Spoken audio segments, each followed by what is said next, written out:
Di sini kearifannya Rasulullah Shallallahu Alaihi Wasallam, beliau masyhur ngendikan layak dilqodi wa ghadban. Jangan sampai seorang hakim bikin keputusan ketika emosi, karena bawaannya orang emosi itu pasti nggak terkontrol intelektualnya, nggak terkontrol nuraninya, nggak terkontrol semua sifat baiknya. Itu kalau punya keputusan bahaya sekali. Jika Nabi dari awal ngendikan layak dilqodi wa ghadban, orang yang sedang emosi tinggi jangan bikin keputusan penting. Kemudian oleh ulama diteruskan juga jangan bikin keputusan penting orang yang sangat lapar, atau yang sangat kenyang, atau yang sangat ngantuk, atau yang super sibuk. Jadi hal-hal yang potensi buruk dalam mengambil keputusan itu harus ditinggalkan. Sehingga misalnya bupati atau wakil bupati kalau sedang tidak nyaman dengan suasana apa, nggak boleh rapat kemudian memutuskan keputusan penting. Itu juga kiai dan semuanya. Kalau tidak bisa berbuat baik, potensi keburukan kita jangan sampai menimpa orang lain. Alhamdulillahirabbil alamin wassalatu wassalamu ala asyrofil mursalin sayyidina maulana Muhammadin wa ala alihi washabihi asmain nama ba'du. Yang saya hormati Bupati Banyuwangi Haji Fistiandani Azwar Anas, Bapak Wakil Bupati Haji Sugira, Bapak Abdul Azwar Anas, semua pegawai Pemkab Banyuwangi. Saya akan ngaji kira-kira kurang lebih 1/4 jam karena saya juga punya wadifah di sini. Saya akan ngaji tentang betapa mudahnya berbuat baik dan betapa mudahnya bersosialisasi yang jadi kebutuhan sosial masyarakat. Kemudian di saat yang sama sebagai kebaikan menurut Islam. Ini saya baca kitab yang sangat otoritatif, yaitu kitab Sahih Muslim, di mana kita tahu dalam Islam pegangan ahli sunnah wal jamaah juga pegangan ulama seluruh dunia adalah Al-Kutubus Sittah, kitab 6 diantaranya yang hadis Bukhari Muslim. Di sini ketika Nabi ditanya tentang beberapa kebaikan, yaitu dari pertanyaan ayul a'mali afdol, amal apa yang terbaik, di antaranya Nabi menyebut sekian, iman billah, iman kepada Allah Ta'ala. Kemudian ini yang penting dilakukan semua pemimpin, oleh bupati, oleh wakil bupati, oleh seluruh pemimpin, baik struktural maupun kultural, maupun pemimpin kecil, yaitu di keluarga. Yaitu Nabi ngendikan di antara misi Islam adalah memperdekakan budak. Kemudian ada yang lagi tanya lagi fa'illam af'al. Lalu dari sekian kebaikan yang butuh biaya itu saya tidak mampu melakukan ya Rasulullah. Kalau nyumbang masjid saya tidak mampu. Kalau berbuat bikin fasilitas umum saya tidak mampu. Ada yang sekian pertanyaan dari sahabat, kalau misalnya kebaikan yang butuh biaya kami tidak mampu, termasuk di sini disebutkan kemampuan berhaji, kemampuan zakat, kemampuan sedekah. Kalau semua itu kami tidak mampu ya Rasulullah. Kata Nabi, tu'inu soni'an aw tasna'u li akhirat. Ini di Sahih Muslim di bab iman dengan judul Babu bayani kaunil iman billah afdalal a'mal. Kalau saya tidak mampu semua melakukan itu ya Rasulullah, yaitu melakukan kebaikan yang butuh biaya. Kayak bangun masjid, bangun jalan, bangun fasilitas-fasilitas publik. Tu'inu soni'an aw tasna'u li akhirat. Tu'inu nulungi sira soni'an ing wong sing ahli sun'ah, ahli kreatif atau ahli, kalau orang sekarang itu bilang dia pekerja. Dia pekerja rumahan atau production house atau apa saja. Aw tasna'u li akhirat, atau kamu membantu orang yang tidak punya pekerjaan. Terus sahabat masih tanya, ara'aita in dha'iftu an ba'dil amal. Kalau semua kebaikan aktif saya tidak mampu melakukan ya Rasulullah, kebaikan menolong orang lain, kebaikan yang bersifat aktif. Jawabnya Nabi, dan ini pegangan saya, pegangan kita semua, panduan dari Rasulullah Shallallahu Alaihi Wasallam. Nabi ngendikan, takufu syarroka anin nas, fa innaha sodakotun minka ala nafsik. Ya, saya ulang lagi, takufu syarroka anin nas, fa innaha sodakotun minka ala nafsik. Kamu dalam berislam cukup menjaga supaya kejelekan kamu tidak punya imbas pada orang lain. Ya, ini penting dalam Islam. Jadi kalau tidak bisa berbuat baik, potensi keburukan kita jangan sampai menimpa orang lain. Keburukan itu bisa kejahatan kriminal, bisa kejahatan pidana atau merugikan orang lain, atau kejahatan yang tidak sampai kriminal tapi mengganggu orang lain. Misalnya contoh gampang ini, saya sumpek-sumpeknya sendiri ingin jalan-jalan, main di teman yang di jam kerja. Ini kan sumpek-sumpeknya saya sendiri ingin hiburan, terus wisata atau dolan ke teman yang sebetulnya saat itu dia mungkin ngaji atau kerja atau harus memenuhi kewajiban cari nafkah. Gara-gara nemuin saya, akhirnya dia dikomplain sama majikannya, atau gara-gara nemuin saya, dia akhirnya tidak ngaji sama santrinya, atau gara-gara nemuin saya, dia terganggu aktivitasnya. Itu juga tidak boleh, karena berarti keburukan kita punya akibat pada orang lain.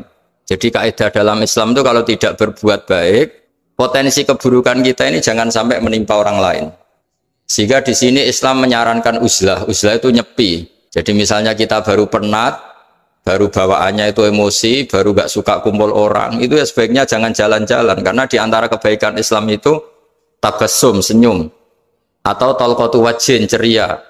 Tapi karena kita mungkin jatuh kredit, jatuh hutang, atau punya masalah keluarga, jika bawaan kita itu emosi. Nah, dalam seperti ini sebaiknya uzlah, menutup diri. Sehingga kata Rasulullah SAW dalam zaman akhir, di antara kebaikan itu kamu meninggalkan manusia aktivitasnya, kemudian watada'un nas min syarrik, kamu meninggalkan manusia supaya enggak kena keburukan kamu. Jadi ada momen, ada saat di mana kita mungkin kalau ketemu orang itu bawaannya ingin sengak, ingin ngomong yang enggak enak, atau kita baru penat, itu sebaiknya uzlah saja, mengurung diri di kamar atau isolasi sendiri, karena bawaannya baru emosi. Nah, ini yang jarang dipraktekkan. Kalau sekarang malah banyak yang saat susah malah bawaannya ingin namam, ingin menvonis orang lain atau ngadili orang lain. Padahal pesannya Nabi, kalau semua kebaikan aktif tidak bisa kamu lakukan itu, takuffu syarraka 'anin nas fa innaha shadaqatun minka 'ala nafsik. Sehingga keburukan kita, ya saya ulang lagi, keburukan kita yang ingin emosi, ingin apa, itu tidak punya akibat orang lain. Di sini kearifannya Rasulullah SAW, beliau masyhur ngendikan, layak dilqodi wa ghadban. Jangan sampai seorang hakim bikin keputusan ketika emosi, karena bawaannya orang emosi itu pasti nggak terkontrol intelektualnya, nggak terkontrol nuraninya, nggak terkontrol semua sifat baiknya. Itu kalau punya keputusan bahaya sekali. Jika Nabi dari awal ngendikan layak dilqodi wa ghadban, orang yang sedang emosi tinggi jangan bikin keputusan penting. Kemudian oleh ulama diteruskan juga jangan bikin keputusan penting orang yang sangat lapar, atau yang sangat kenyang, atau yang sangat ngantuk, atau yang super sibuk. Jadi hal-hal yang potensi buruk dalam mengambil keputusan itu harus ditinggalkan. Sehingga misalnya bupati atau wakil bupati kalau sedang tidak nyaman dengan suasana apa, nggak boleh rapat kemudian memutuskan keputusan penting. Itu juga kiai dan semuanya. Nah, ini yang supaya otoritatif. Kenapa saya bawa kitab itu logikanya jelas ya. Kita sebagai dai, sebagai ustadz, atau sebagai mubaligh, atau sebagai siapa saja, yang ingin kita wariskan ke umat Rasulullah adalah dawuh-dawuhnya Nabi. Dan kalau kita ngaji tidak pakai kitab, itu sebenarnya umat kita jejali dengan pikiran kita, dengan ide kita. Jangan-jangan ide kita, pikiran kita ini tidak mewarisi pikiran Islam, tapi pikiran kita atau emosi kita. Tapi kalau kita baca kitab, artinya umat ini berhak mendapat apa yang diteladankan dan disabdakan oleh Rasulullah SAW. Tapi kalau kita, itu pasti inginnya itu kita. Misalnya kita Bupati Banyuwangi, mungkin kita akan cerita Banyuwangi dengan asik. Tapi bagi daerah lain, apa urgensinya bagi saya? Begitu juga kalau kita kiai, mungkin kita akan cerita fadhilnya kiai. Tapi bagi orang lain yang keutamaannya jadi pekerja, jadi satpam, jadi guru, jadi pegawai negeri yang adil. Sehingga subjektivitas kita ini akan tinggi. Tapi kalau kita sebagai kiai baca hadis, maka umat ini mendapatkan panduan dari Rasulullah SAW. Nah, dari sekian panduan itu, kata Nabi, jika Anda tidak bisa berbuat kebaikan aktif, maka kebaikan yang harus Anda lakukan adalah potensi kejelekan kamu jangan menimpa orang lain. Makanya saya berkali-kali bilang, saya ini termasuk kiai yang jarang main ke alumni. Karena tadi kadang-kadang alumni itu sudah mau kerja di tempat kerjanya atau mau janjian ngantar anaknya sekolah. Gara-gara ada saya, mungkin semua itu dibatalkan. Sehingga silaturahim itu juga harus dimanage supaya tidak mengganggu haknya orang yang kita silaturahimi. Jangan sampai silaturahim jam 9, saatnya orang kerja, kemudian dia dapat peringatan dari pabriknya gara-gara sering didolani kiainya, itu kan jadi ribet. Atau kiai karena sering didolani terus tidak ngaji, menuduki tamu terus, itu kan jadi ribet. apapun itu, sehingga orang itu harus berpikir perilakunya itu tidak punya akibat la doror wala diror, jangan mengganggu dirinya juga jangan mengganggu orang lain. Ini oleh Nabi disebut takuffu syarroka adin nas fa innaha sodakotun minka ala nafsik. Sifat buruk kamu itu harus dijaga supaya tidak menimpa orang lain, dan itu berarti menjadi sodakoh kamu atau amal kamu pada diri kamu sendiri. Jadi ini penting dimaklumatkan ke semua kita bahwa saat kita tidak bisa berbuat baik aktif, misalnya nggak bisa sodakoh, nggak bisa menolong orang, setidaknya keburukan kita tidak menimpa orang lain. Nah, termasuk keburukan yang terselubung adalah kita punya pikiran yang menurut kita ini hebat, tapi bagi orang lain mungkin bahaya. Misalnya kita punya pikiran ingin jadi orang kaya raya yang dermawan. Itu artinya kan pikiran baik karena ingin jadi dermawan. Tapi artinya bayangkan orang lain tuh miskin semua butuh derma kamu. Mana mau orang lain kamu bayangkan miskin butuh derma kamu. Orang lain juga bayangkan dirinya kaya gak butuh derma kamu. Itu namanya kebaikan yang subjektif. Kamu ingin jadi kiai yang ngajarin orang banyak, oke, itu baik. Tapi kan berarti kamu bayangkan orang lain gak bisa ngaji, terus kamu saja yang bisa ngaji, sehingga kamu yang ngajarin. Ya sudahlah, kebaikan itu udah usah muluk-muluk seperti itu. Jadi apa yang ditakdirkan kita jadi bupati ya jadi yang baik, menolong pekerja-pekerja yang baik. Saya kemarin diceritain banyak oleh Mas Anas, aktivitas Pemda Banyuwangi yang menolong banyak orang, juga masyarakat juga saling menolong, dan seterusnya dan terusnya. Jadi ini jelas maksud saya supaya bupati dan semuanya pemimpin melakukan kebaikan itu berdasar panduan dari Rasulullah SAW, di mana di antara aturan yang dianjurkan beliau adalah aktivitas kita sebagai manusia adalah tu'inu soni'an au tasna'uli akhraq. Ya, saya ulang lagi, saya ulang teks hadisnya secara lengkap supaya dapat berkahnya Rasulullah SAW. Ada beberapa pertanyaan dari sahabat, ya Rasulullah, jika saya tidak bisa berbuat baik yang berbiaya atau tidak bisa berbuat baik yang aktif, apa yang saya harus lakukan? Nabi ngendikan tu'inu shani'an aw tasna'ul asra. Kamu membantu orang yang bekerja atau kreatif, orang-orang yang kreatif atau pekerja apa saja kamu bantu, dan bantu orang yang tidak punya pekerjaan. Terus ditanya lagi, qultu ya Rasulullah ara'aita in dha'iftu an ba'dil amal. Bagaimana kalau itu pun saya tidak bisa ya Rasulullah? Terus Nabi ngendikan tafuqifu syarraka anin nas fa innaha shadaqatun minka ala nafsik. Yang penting keburukan kamu tidak menimpa ke orang lain, dan itu bagian dari sedekah kamu. Nah, perlu saya ingatkan ke semua kita lah. Makanya pentingnya membaca umat Islam dengan ilmu usul fikih. Saya berkali-kali bilang, jika ada seseorang tidur, itu jangan kamu baca sebagai tidur yang meninggalkan tahajud, meninggalkan sholat qiyamul lail, meninggalkan wiridan di malam hari. Tapi juga bacalah saat itu dia tidak dugem, tidak maksiat, tidak narkoba. Sehingga barokahnya ilmu itu ada respek pada umat Islam yang tidur, karena tidur itu juga ada fungsi meninggalkan sekian maksiat, sekian kriminalitas. Tapi kalau kita kulino tidak baca dengan ilmu, maka melihat orang tidur itu ya kayak meninggalkan tahajud, meninggalkan wiridan, meninggalkan qiyamul lail, sehingga bawaannya kita ini akan kurang respek. Tapi kalau kita membacanya dengan ilmu, orang yang tidur di malam hari, maksudnya ya sudah sholat isya, itu ada sekian potensi maksiat yang dia tinggalkan. Dia tidak ngerasani orang, tidak adu-adu orang di medsos, dia tidak dugem, tidak meninggalkan. Pokoknya ada sekian kebaikan dalam saat tidur itu. Ini barokahnya ilmu. Tanpa ilmu kita tidak bisa respek seperti ini, karena bawaannya akan, oh ini malam-malam tidak tahajud, tidak wiridan, tidak apa. Tapi kalau kita dengan ilmu, itu akan membaca dengan tidur, artinya orang tidak maksiat, tidak dugem, tidak ngerasanin orang, tidak ngata-ngatain orang. Nah di sini sadaqallahul azim ketika ngendikan wa min ayatihi manamukum billaili wan nahar, termasuk ayat Allah itu orang tidur. Maksudnya tidur yang dengan dimaknai positif tadi, bisa istirahat, bisa meninggalkan maksiat, bisa apa-apa. Nah ini di sini hebatnya Rasulullah SAW ketika beliau memandu kebaikan. Di antara kebaikan itu apa? Takuffu syarraka anin nas fa innaha sadaqatun minka ala nafsik. Kamu, potensi buruk kamu atau keburukan kamu jangan sampai menimpa pada manusia, pada orang lain, dan itu bagian dari sedekah kamu. Ya, saya mohon maaf sama Bu Bupati, sama semua Pemda, sama Wakil Bupati, karena saya tidak bisa lama-lama.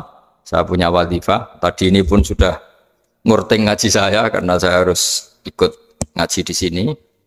Dan mari sama-sama berdoa. Al-Fatihah. A'udzubillah. Bismillahirrahmanirrahim. Shiratal ladzina an'amta 'alaihim ghairil maghdubi 'alaihim waladdallin. Bismillahirrahmanirrahim. Nahmaduka ya Ghafur ya Syakur ya Waliyul Hamid. Wa shalli wa sallim ala sayyidina Maulana Muhammad sallallahu alaihi wasallam asma'in. Allahumma ij'alna aminin mutmainin alladzina la khaufun 'alaihim wa la hum yahzanun. Waj'al mustama'ana hadha ya Allah mustama'an mubarakan ya Allah. Allah barik fi mustama'atina wa fi firaqina wa fi uslatina wa fi mu'akhatina. Mu'akhatan fika laka wa fika mu'akhatan ya Allah yuzkaru fiha ismukal azim. Allahumma ya Allah illam akun ya Allah ahlan an abluwa rahmataka ya Allah farahmatuka ahlun an tablughana. Allahumma ya Allah illam nakun ya Allah ahlan an nabluwa rahmataka farahmatuka ahlun an tablughana jami'an. Rahmatuka ya wa awsa'u wa awsa' ya Allah. Allahumma ya wa maghfiratuka awsa'u min dhunubina wa rahmatuka arja indana min amalina. Allahumma ya wa maghfiratuka awsa'u min dhunubina wa rahmatuka arja indana min amalina. Allahumma ya wa maghfiratuka awsa'u min dhunubina wa rahmatuka arja indana min amalina. Rabbana zalamna anfusana wa illam taghfir lana tarhamna lanakunanna minal khasirin. Rabbi ighfir li wa liwalidayya liman dakhala baytiya mu'mina wa lil mu'minina. Rabbi ighfir li wa liwalidayya liman dakhala baytiya mu'mina wa lil mu'minina wal mu'minat. Rabbana atina fid dunya hasanah fil akhirati hasanah wa qina adzabannar. Sallallahu alaihi sayyidina Muhammad sallallahu alaihi wasallam. Subhana rabbika rabbil izzati amma yasifun wa salamun alal mursalin alhamdulillahi rabbil alamin. Sirrul Fatihah. Bismillahirrahmanirrahim. Rabbil alamin. Ar-Rahmanir Rahim. Maliki yaumiddin. Na'budu wa nasta'inu ihdinas siratal mustaqim. Shiratal ladzina an'amta 'alaihim ghairil maghdubi 'alaihim waladdallin. Assalamualaikum.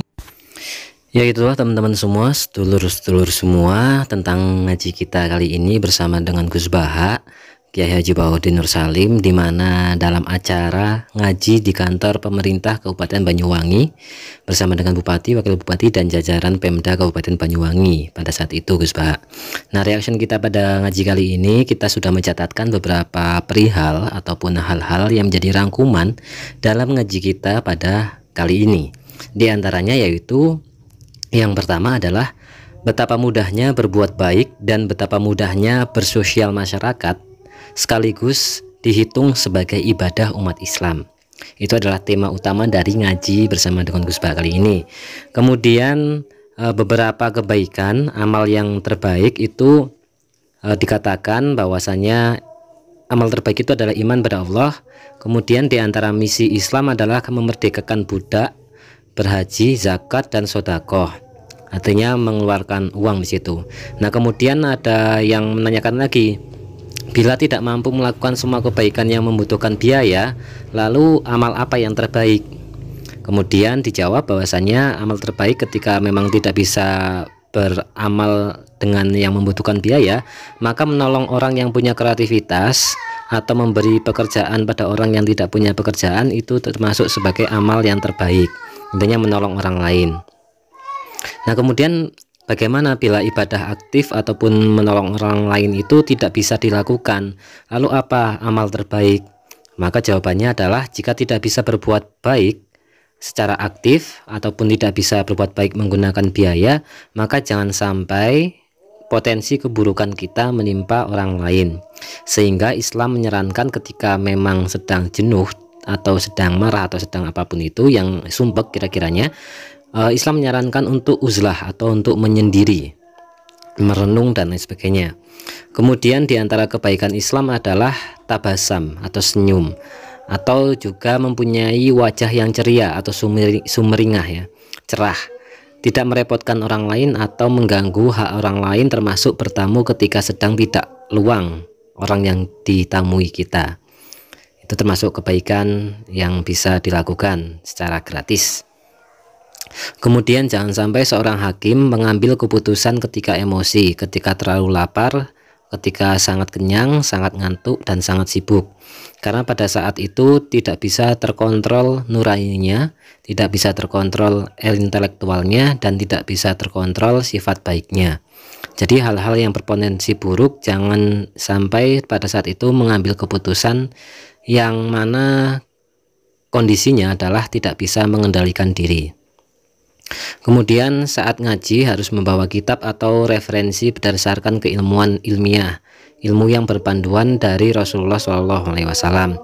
Karena jika tidak menggunakan panduan ataupun kitab, itu nanti hanya mengeluarkan subjektivitas dari yang memberi pengetahuan ilmu tersebut.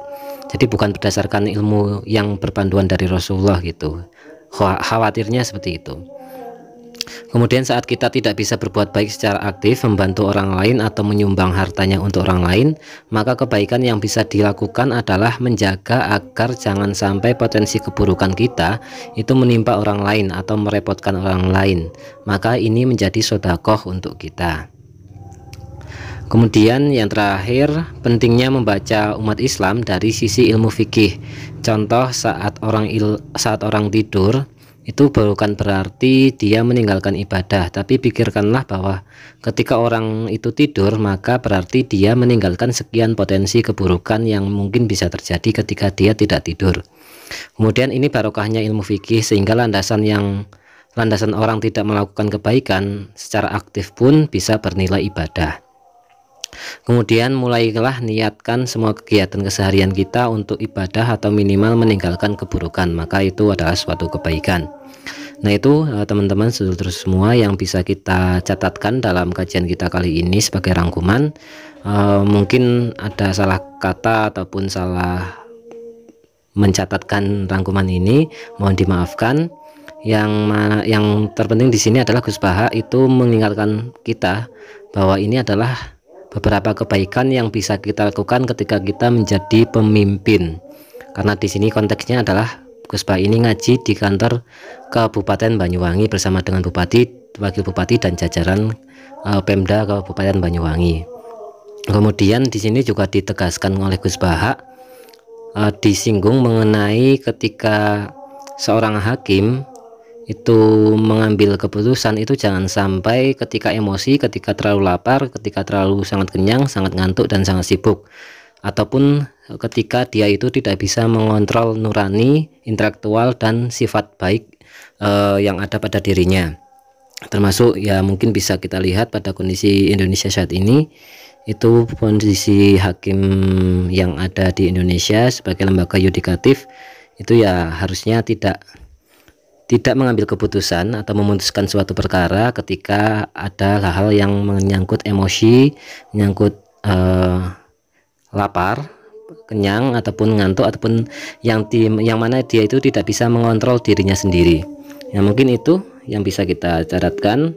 Terima kasih, semoga menjadi ilmu yang bermanfaat untuk kita semua. Sekian saja, terima kasih. Wassalamualaikum warahmatullahi wabarakatuh.